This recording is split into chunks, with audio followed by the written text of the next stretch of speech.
Hello po, isang magandang araw po sa ating lahat. And kumusta po kayo, Gemini? Welcome po sa channel po natin. And sa lahat po ng Gemini dyan, thank you very much for watching.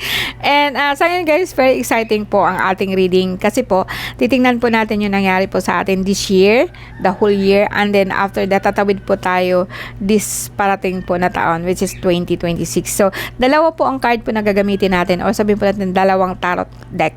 And tingnan natin kung ano po ang ano po ang energy nyo, kung about ba sa pera, about ba sa career, o something, may plano ho ba kayo, may mangyayari po ba sa mga ginagawa po, and so on. So, titingnan po natin sa pamagitan po nitong dalawang tarot deck, and dito din po sa pangalawa, which is 2026. So, let's go. So, bago yan, Gemini, and pause muna tayo saglit, sabayan po ninyo ako, Okay. Diyos sa mga makapangyarihan sa lahat. Salamat po. Basbasan mo po ang bawat isa sa amin sa pamagitan po ng pangalan mo, which is Yadhai Wabhei. And sa lahat po ng mga kasama ko na hindi makita, and sa lahat po ng kalikasan, mahal na ina, mahal na ama, and sa lahat po ng aking mga gabay, maraming salamat po sa kanila. And sila po ang daan kung bakit po ako nandito, and sila po ang dahilan kung bakit patuloy po natin ginagawa to. Gemini, very thank you. Marami tayong pinagdaanan last year, and although mostly sa Gemini is like stagnant this year, and tingnan po natin sa parating po na 2026. Okay, Gemini. Okay, Gemini. Gagamit po tayo ng Celtic Cross para po matingnan po natin ang overall na energy po natin. So, this is now sa situation po niyo ngayon. You have to decide. This is two sword. And ano po yung nakakaharang, sabihin po natin, And yes, the High Priestess in the back. Sabihin po natin na yung nakaraan mo, and immediate future, and the three parating po na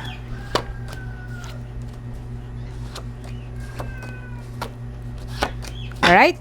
So, sa ngayon po, ang pinaka-sentro ng card po natin, like conscious mind mo is the High Priestess. Like sa lahat po ng Gemini ngayon, you are seeking within. Parang inaalam mo talaga kung ano po ang totoong nangyari, and hindi lang po siya sa spiritual, kundi parang inaalam mo talaga. And sa pamamagitan po nito is like you are seeking wisdom, and parang kuminsan po may nakikita po ako na mga sagabal. May nakita din po ako na gumagamit po sa inyo ng tinatawag po nating black magic, and kuminsan po talaga pong nasakit po ang likod nyo, and sa sakit po makikita ko dito na guys, sus ko, sa lahat ng Gemini dyan, ating nandito na yata lahat, may problema ho kayo, masakit ho lagi yung dito nyo, parang manhid po siya. And medyo tumataas din po ang sugar ninyo. Minsan nagba-blurry vision kayo. May nakikita din po akong problema po sa sikmura. Parang lagi po kayong bloated, And dahil po dito talaga sa sentro po ng sikmura ninyo, Ito ang minsan po nagpapahirap po sa inyo, Gemini, pagdating po sa sakit, Pero I think ang ginagawa po kasi dito is just like mayroon pong nagalit sa inyo, mayroon pong nagsumpa sa inyo, or sabihin na po natin na pwedeng sabihin po natin na ikaw po, medyo masama po pag lagi po kayong galit, And now overall, okay, basahin natin. Now this year, okay, parang nakikita ko na naglalaro ng apoy ang ating mga Gemini, Parang kumbaga sa akin, gumagamit ka po ng magic, black or white, de bali na, basta ang nakikita ko sa inyo is like gumagamit ka po ng isang paraan kung paano mo alamin ang lahat, And may nakikita din po akong tubig, mas maraming tubig, So minsan po talagang inuulan ka ng problema, inuulan ka ng problema, And this one is sword. You are choosing something, or diba, okay, sa lahat ng mga nangyayari sa inyo, like malungkot ka, no, may iniisip ka, may inaalam ka, pananakit po ng likod, kuminsan bloated po yung tiyan, no, and still mamili ka kung ano po ba ang ano mo, kasi ang sentro ng card niyo dito, kung makikita niyo guys, itong tatlong to, pinaka-sentro, and ito, like parang kumbaga sa akin, it's just like mamili ka, no, patuloy ka bang malulungkot or magse-celebrate ka, o sabihin pating pinipili mo bang lungkot or magiging masaya ka. This is your choice. And dito is moon is an illusion. Parang pwede pong sabihin po natin na yes, sa ngayon kasi ang high priestess and the moon is almost the same. Ang ano lang po, ang energy lang po ng high priestess is pure. Parang kumbaga sa akin is just like wisdom, inaalam mo talaga kung while ang the moon is an illusion. Parang kumbaga sa akin, although na meron kang kinukuha, inaano, din mamili ka, pwede din kasi po ito na parang kumbaga sa akin, sa ngayon, parang nangangarap ka po ng something beyond your reach, beyond hindi mo pa naaabot. So that's why kung minsan parang sa isip mo, wag pabayaan ko na nga lang to, baka ako illusion lang to, or baka naman po sobra na po yung ano ko. And actually guys, no, I cannot see or I cannot see here na fail kayo or somehow. Kailangan po talaga lang po magulo utak ng Gemini sa ngayon. Magulo na. I think this year talagang, as I said, no, marami po ikaw na nakaaway. Hindi naman lahat ng Gemini, no, may nakaaway, kundi more on na-expose kasi kayo sa tinatawag po nating spiritual. And sabihin po natin, opo, medyo nauubusan ka ng pera, medyo sabihin po natin na nagkakaroon ng problema po, no, and maraming nagagalit sa iyo because of what you can do. Baga sa akin, inggit po to. Pero sa akin nga, since na ang ini-aim po natin ngayon is like, hindi po tayo magbe-blame po ng ibang tao, kundi we accept whatever comes in our way.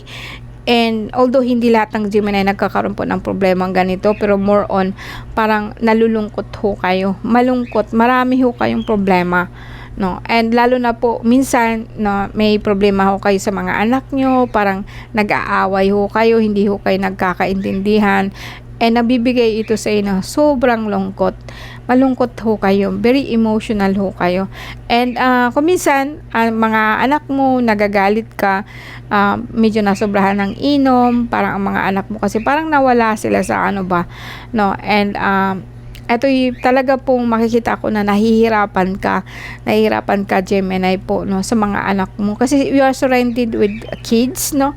And may nakita din po ako dito na more on very matured ka and may hinihintay ka lang po. And actually, ang sumunod kasi dito is biglaan po, Wheel of Fortune and Pentacles. So, ibibigay po niya sa'yo kung ano man po yung hinihingi mo.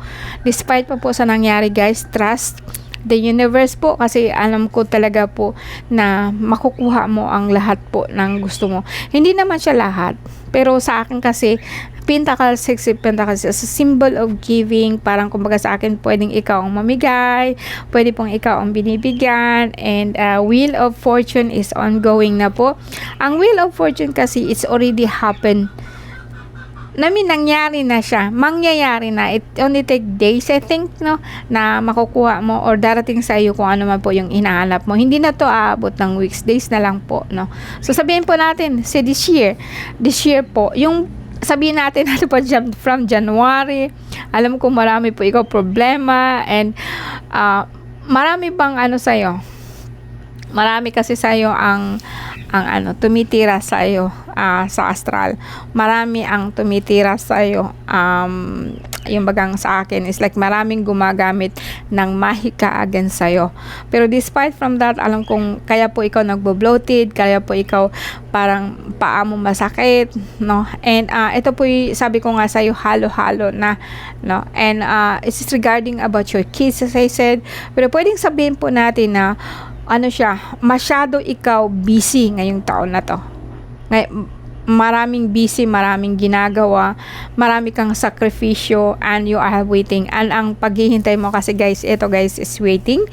And the end of your card is the fortune, wheel of fortune, and the six of pentacles. So this is all positive. At the end of your card, at the end of the day, at the end of the year, makukuha mo yung kung ano ang gusto mo. Yung mga pangarap mo, matutupad din kahit pero paano. Alright, no? So Gemini, tingnan natin sa isang card, 2026, so early year, ano po ba ang darating sa atin? And thank you, no? Thank you, universe, no? And sa mga Gemini dyan, alam kong mahirap po this year, no? Ang nangyari po sa atin, talaga pong binakbak tayo, no? Sobrang problema. Gemini, tingnan natin kung ano pong nangyari sa inyo this time, this year, 2026, so mangyayari pa. Okay?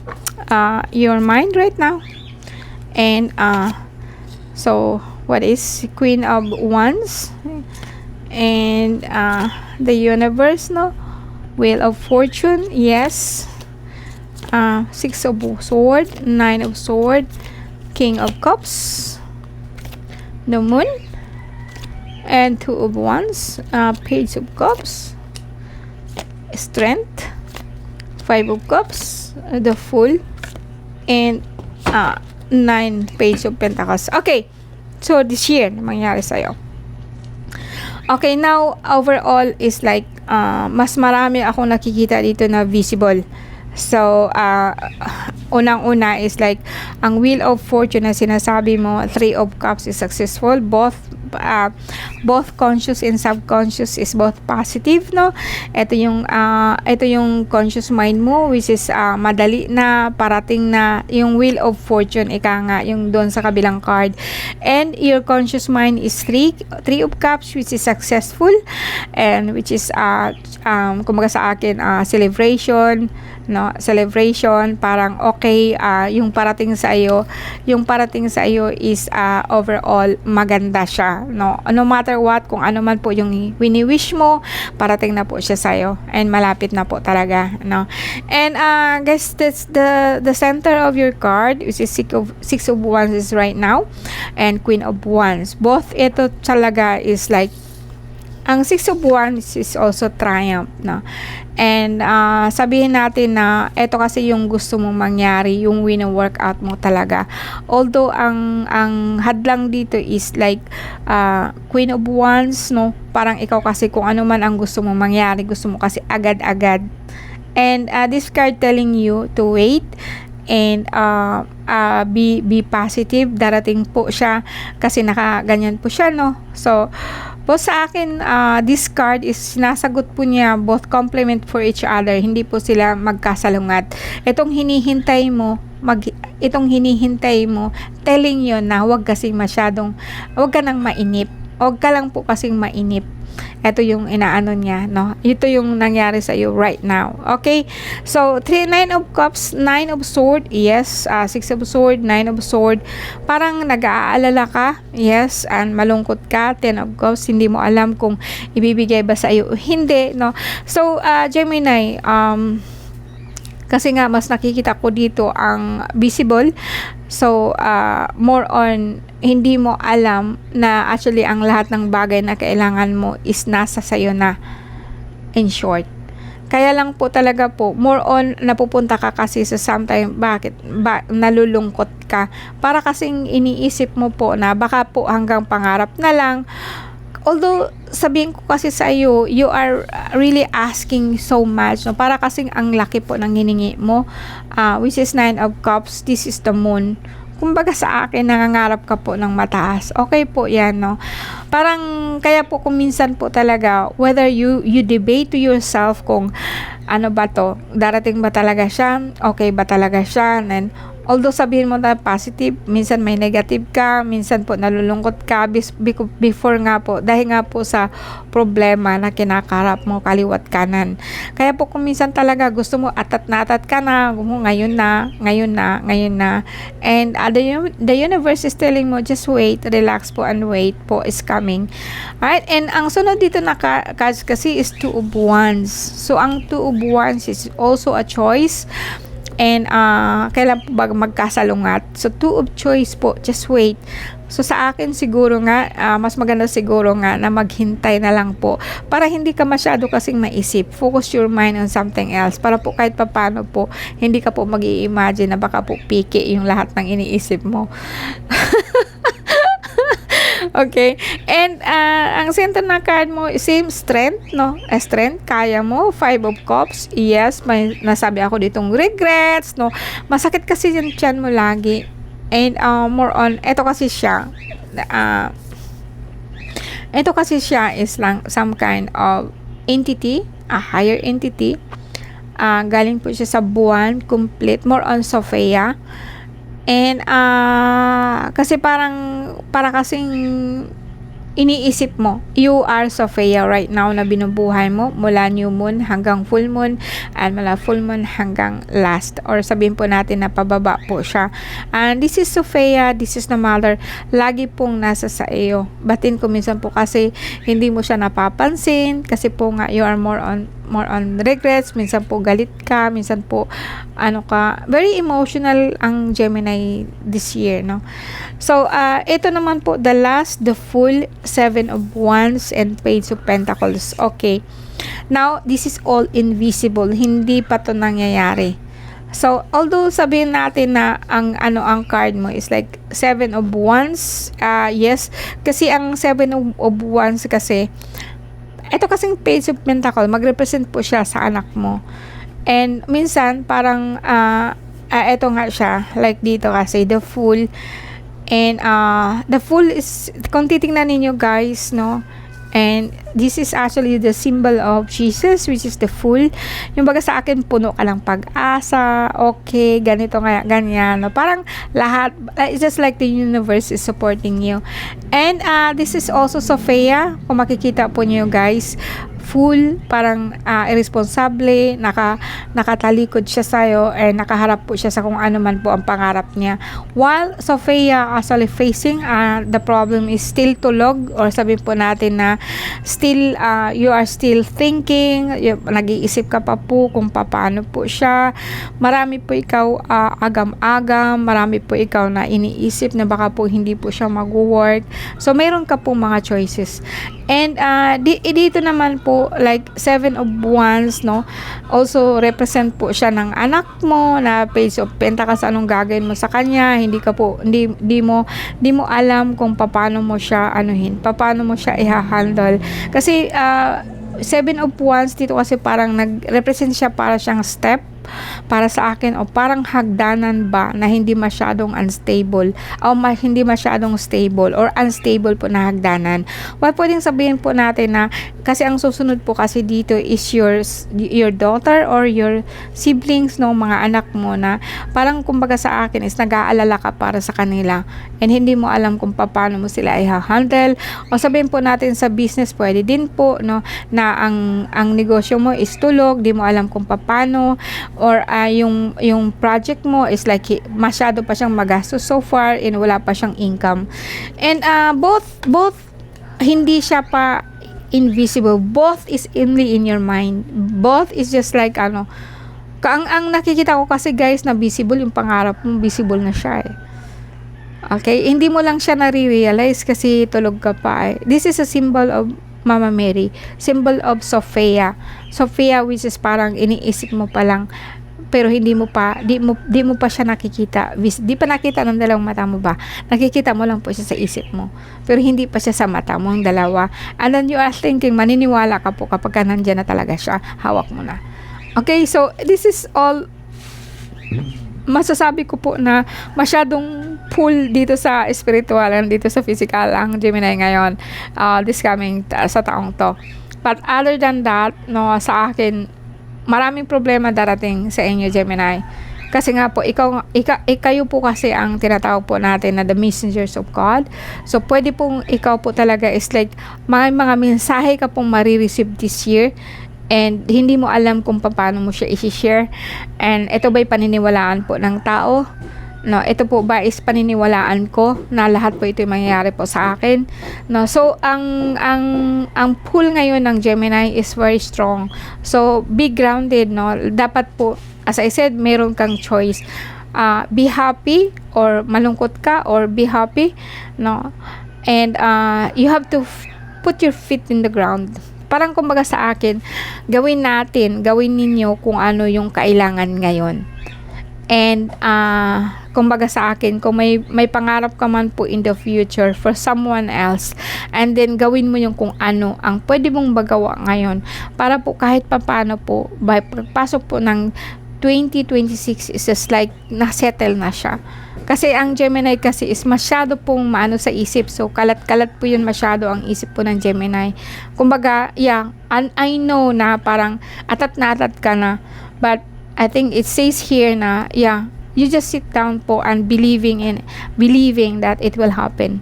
Okay? So, sa inyo guys, thank you very much sa lahat po ng Gemini. Maraming salamat po sa inyo. Thank you for watching. Bye po.